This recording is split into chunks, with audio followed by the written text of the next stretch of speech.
to ask him to join our club, and George, the floor is yours.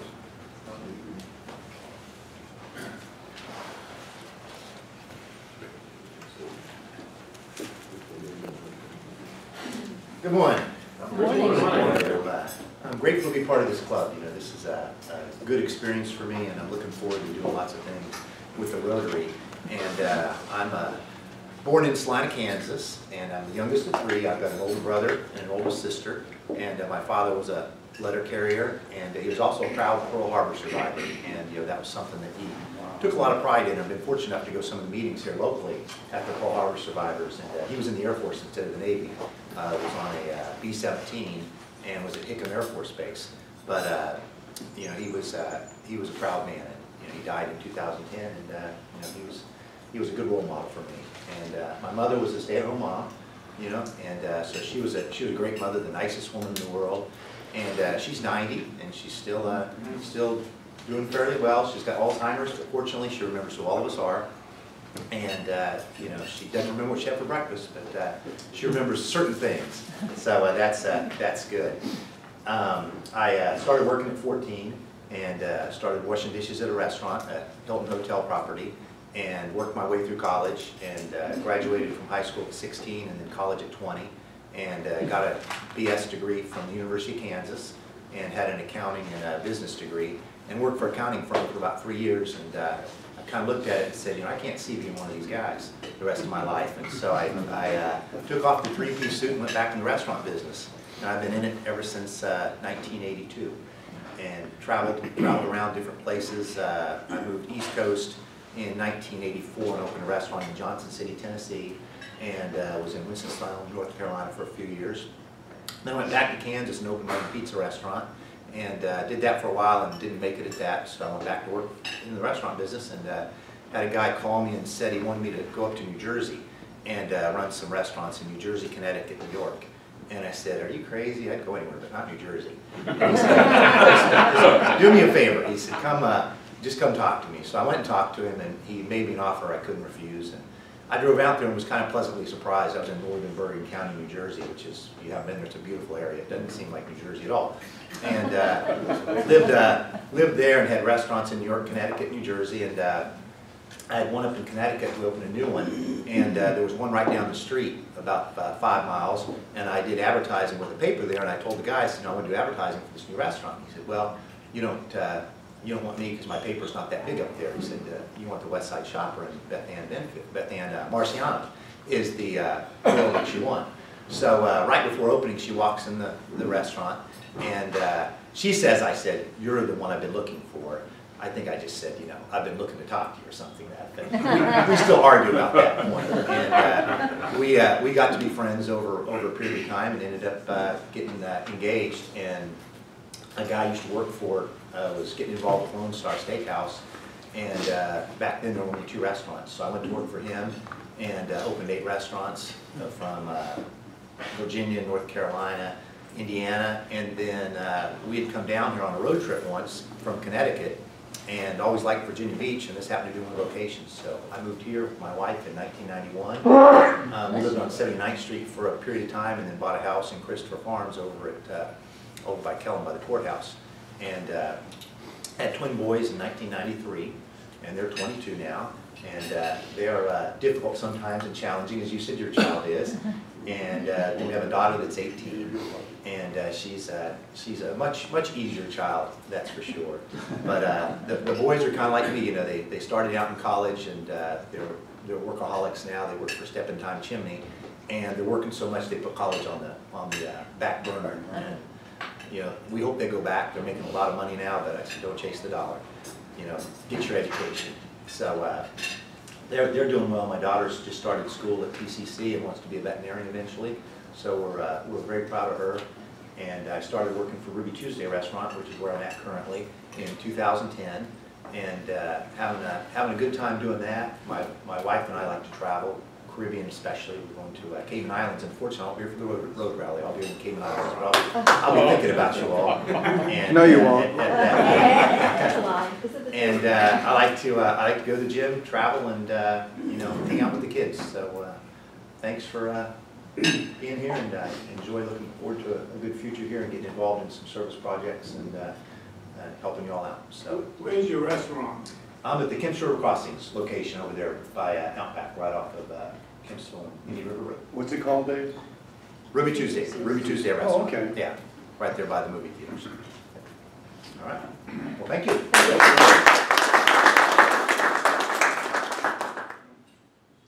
Thank you, George. Thank you, George. Our second classification talk is what they used to be called. Channing and I met this man for the first time at a wood bench banquet back in the spring, and Larry Ritter sat with us, and we found out he was a Rotarian that was looking for a club. And I said, come on Friday morning, you'll find the club you want to go with. And by golly, he's here. Larry Ritter.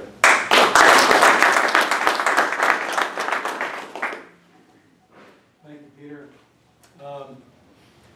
I wanted to keep it in the 5-minute range, but in any event, try to go through a few things. I was born in Williamsport, Pennsylvania, which is the home of the Little League World Series, which is getting a lot more press when we have the playoffs nowadays. So I grew up in a small town not too far from there, about 15 miles. So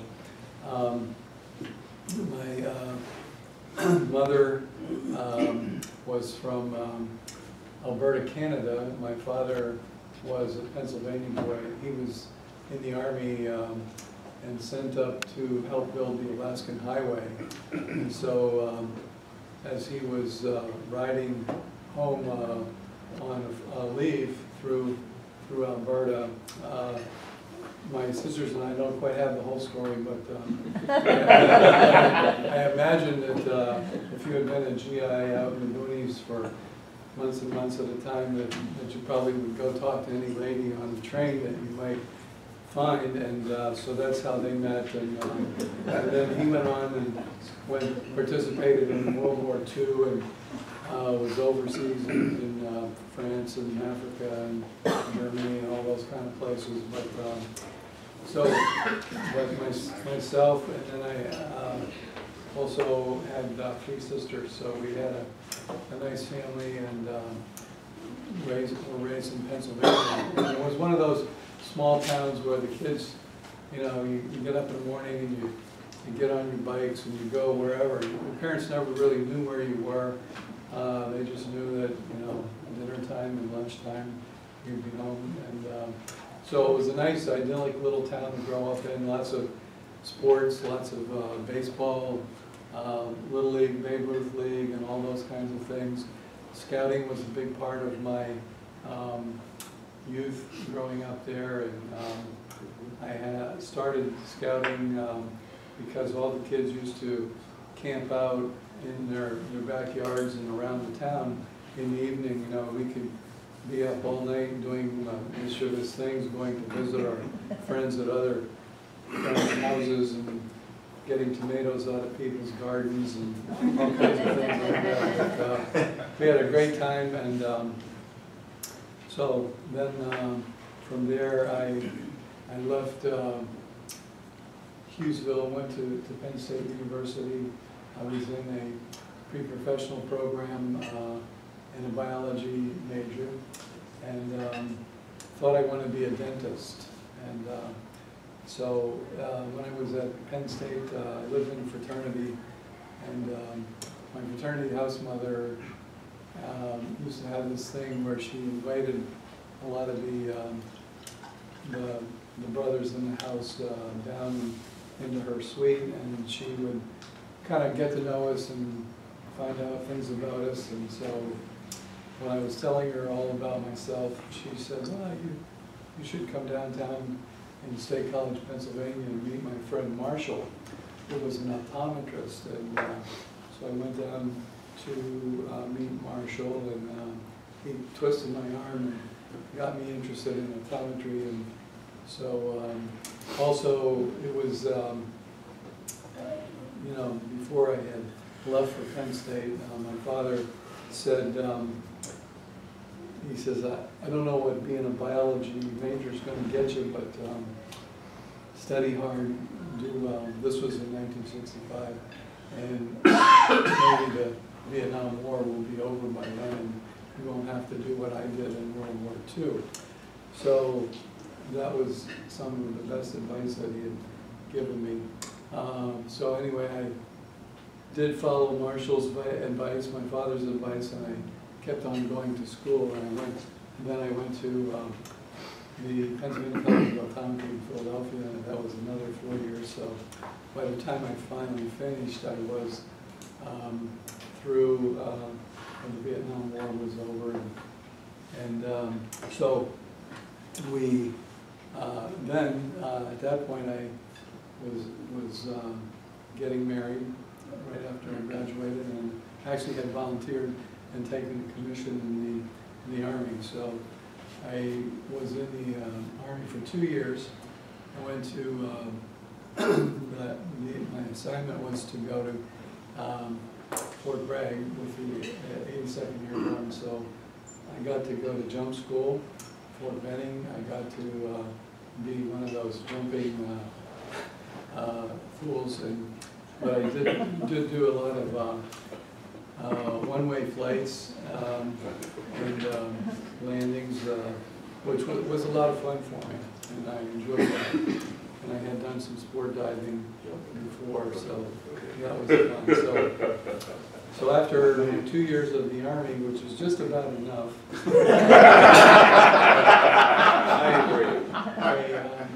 I went on to University of Houston. I was in a doctoral program in vision research and working at the College of Optometry there in Houston, and I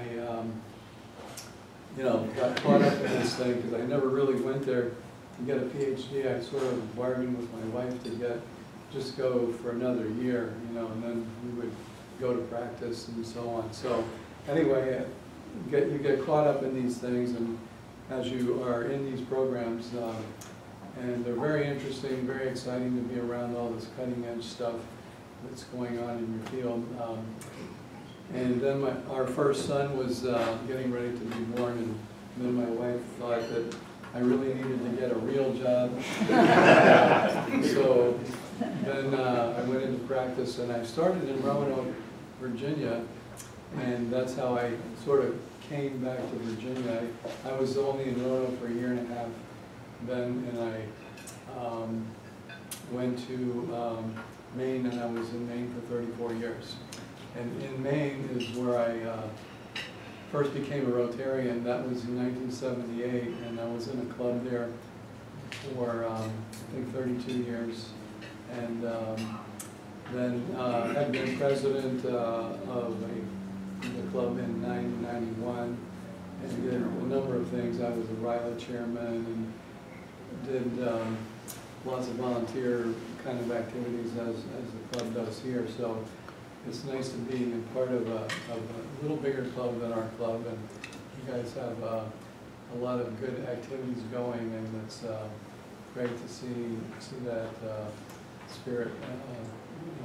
So other than that, I've always been involved with the Boy Scouts. I've been, I think I'm approaching not quite my 50-year membership time, but I've been involved with numerous activities, been in many different scout positions on the council and district level, and gone to 6 national jamborees, 3 world jamborees. I've taken kids on high adventure trips all over Philmont. I've been to Philmont 5 times. I've been to the Florida Sea Base, and taking kids on these high adventure trips, which was a fun thing for me. And so my 2 sons are grown now, but we did have a great experience together with our scouting times, and so and I'm still now involved with the local council here, Tidewater Council, and I continue to do that. And I guess then I have 2 grandchildren, and that's been a new thing to see. Of course, they're still in Maine. I'm back in Virginia. But anyway, it's been great. It's been a good time. My hobbies at this point seem to be I still love camping, and I just was camping on Labor Day weekend, as a matter of fact. And then the other thing that I really enjoy is bluegrass. So those are a few things about me, and it's great to be with another club and enjoy the Rotary Fellowship. Thank you. All right, George, thank you very much. Mark, could you introduce our speaker, please? What about Ryan? What about Ryan? Hey, Ryan. Ryan. Ryan. Reyes. Ryan. Ryan. New member. New member. Fullerton. He's on Fullerton. Brian, can we put you off until next week, please? Yes. I've got to give this speaker a little bit of time. Okay, you can, Brian, thank you for that, and thank you for reminding me, Mary. Ryan, you can breathe again. All right, our speaker today is Taylor Miller from Foodbank of Southeastern Virginia. She's been with Foodbank for 2 years and has held the position of Donor Engagement Coordinator for the last 3 months. She was born and raised in Ohio and made her way to Slippery Rock University for college. Slippery Rock has been fortunate never to have had to play Duke University in basketball.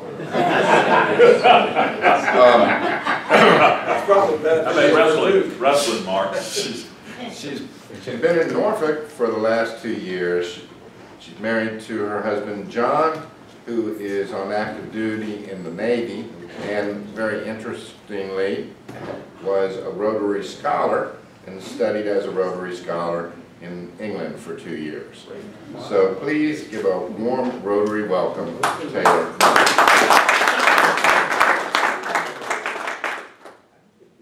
Good morning, everyone. Thank you for the invitation to be here this morning. Like it was mentioned, I have been down in the Norfolk area for about 2 years now. I love it. I don't want to leave. In fact, my husband just had to submit orders, and I was like, please let us stay here for a little bit longer. So hopefully we will be around, and hopefully have some more meetings in the future. Like it was mentioned, my husband John was a Rotary Scholar, and we were very, very blessed with that opportunity. We were able to go over to Cambridge University for 2 years. So starting out your marriage 2 years in England is a pretty great way to start. He traveled a lot with the Rotary clubs around in the area, went and talked to a lot of the Rotary clubs in multiple countries. So I think over those 2 years we hit about 25, 26 countries. So interestingly enough, we don't want to leave Hampton Roads. So I'm here to talk to you a little bit about the food bank today. I am the Donor Engagement Coordinator. So previously, you all have probably worked with Abby Weber. And Abby has taken on the role as volunteer manager. So she and I are still working very closely together, and I'm super blessed that she is still part of the food bank, so I can lean on her for advice. So we are very appreciative of your upcoming road rally. I personally am hoping to make it out myself, so I would love to be a part of it and see all the good that's being done there. The food bank is in a very interesting time right now as we're ending up the summer months, which our donations always decrease during that time. People are thinking about vacationing, summer projects, and for some reason, they don't think about the food bank. People tend to think about the food bank during the winter months, during the holidays, when the season of giving is there. But what a lot of people don't realize is that most of our children are home from schools.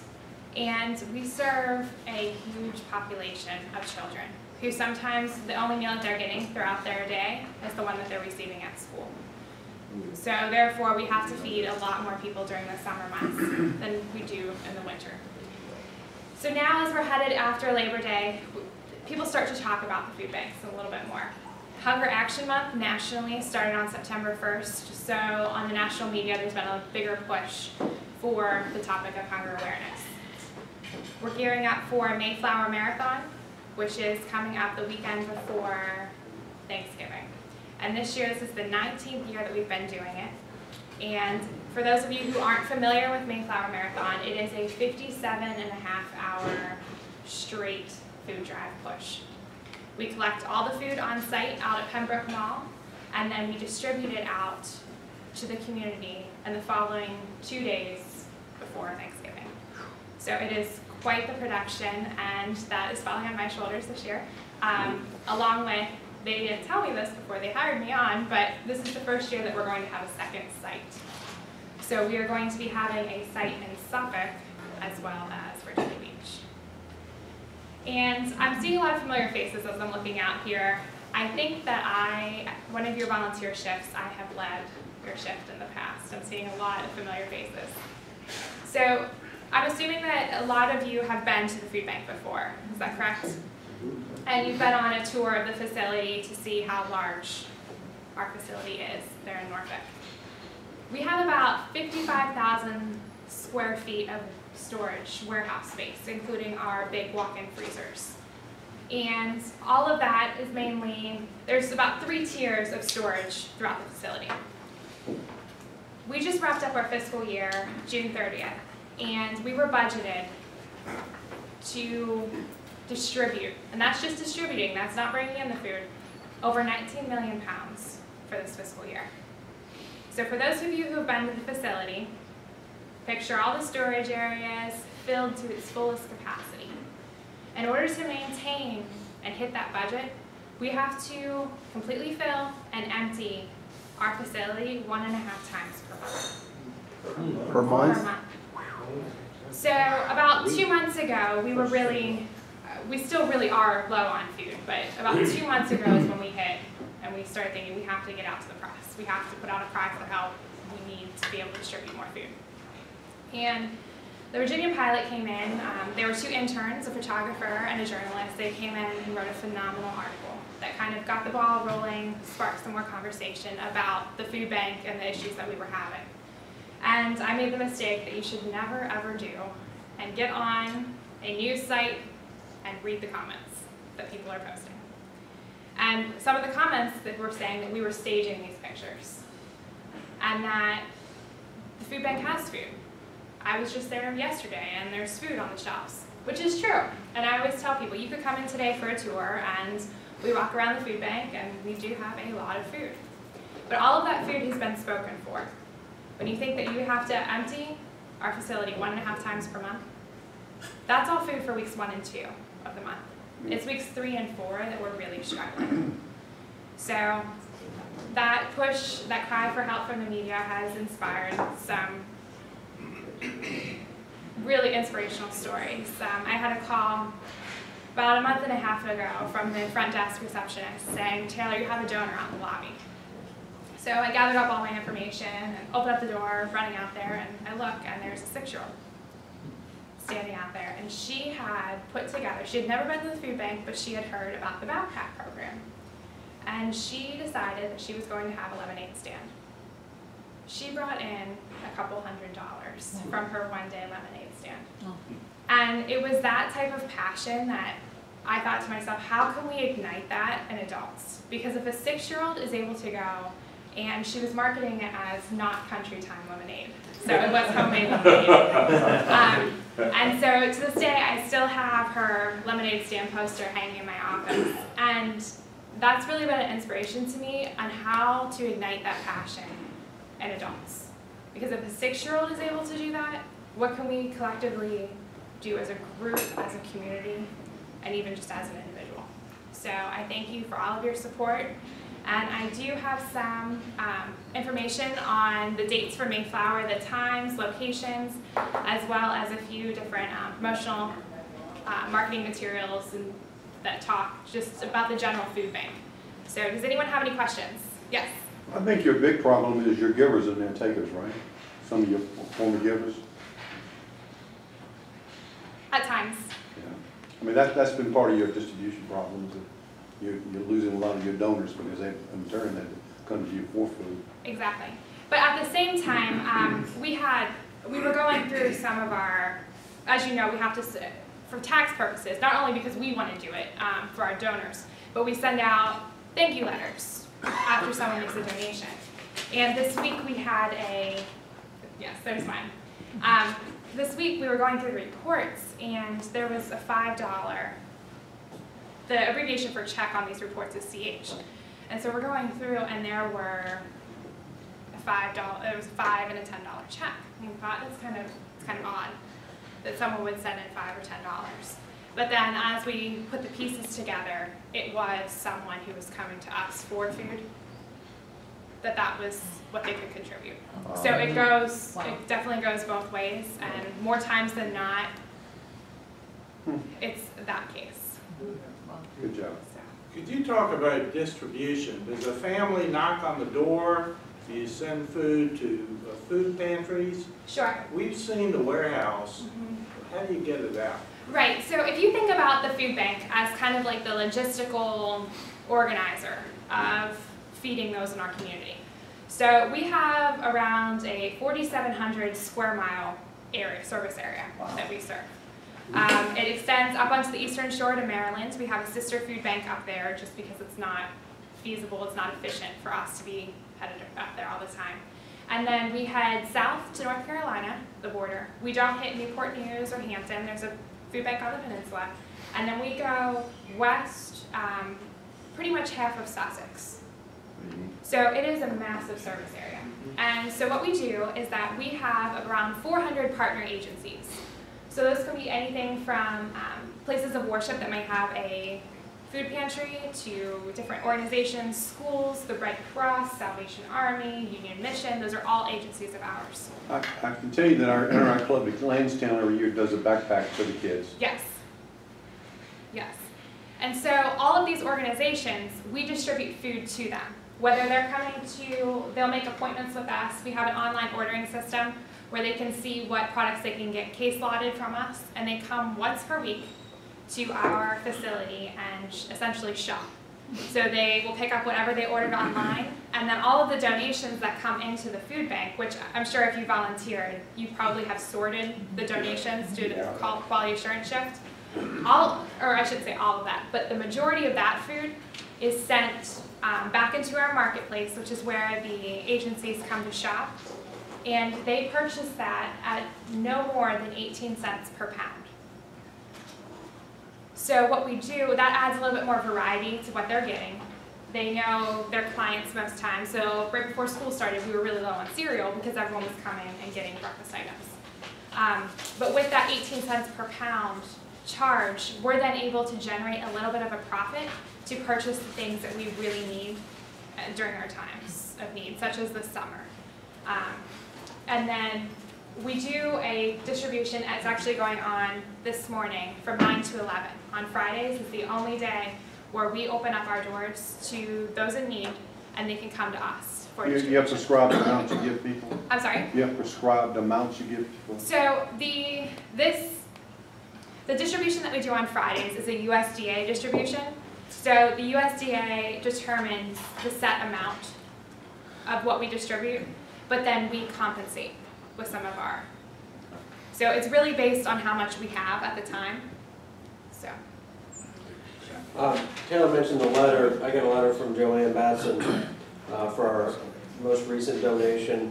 We collected food drive here in the club, 89 pounds one week and 7 pounds the next week, and that equates to 79 meals. So that's what this club has contributed to that Friday morning distribution. When I dropped the food off, the last 2 times I lived there, there was a line of people around the block. Back the car up to the ramp and unloaded the food, but they're strung around the block. So what we're doing is good. We serve about 150 to 300 households per Friday. And with that, since it is a USDA distribution, they can only come once per month to our location. So that just gives you a general idea of just in our service area. But how do you know? They have to bring certification from USDA? So USDA, it's all self-declaration. So we maintain records. We can't ask for any IDs, any information on them. It's all verbally self-declaration. And it is income-based, but once again, it's self-declaration, and the only thing that we track is there can only be one person per household who comes, and they can only come once per month. Who do we talk to if we want to volunteer for the Mayflower Marathon? If you get a hold of me, and then I can funnel you over to Abby. Great, thanks. And then Ashley, our honorary member, Yeah. they actually have a Mayflower.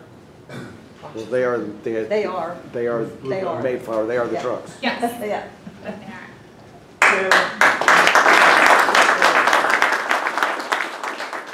I'm sure with all the Rotary clubs in the 20-some countries, you can probably recite this in various languages. Please accept our cup Thank you so much. with a 4-way test and stay right there, because you've got something very important. Dave's bringing a sailor cap here, and you're going to pick one of these 3 tickets. Read the last 3 digits, please. And what happens if I don't pick one of those?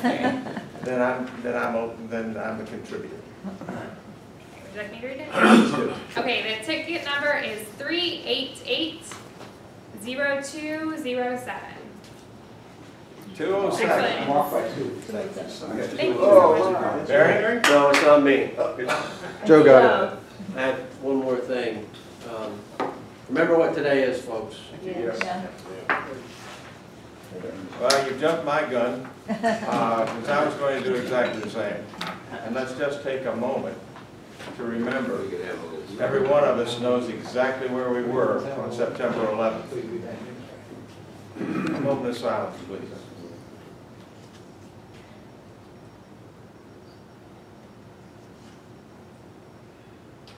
Ladies and gentlemen, be a gift to the world. Ladies and gentlemen.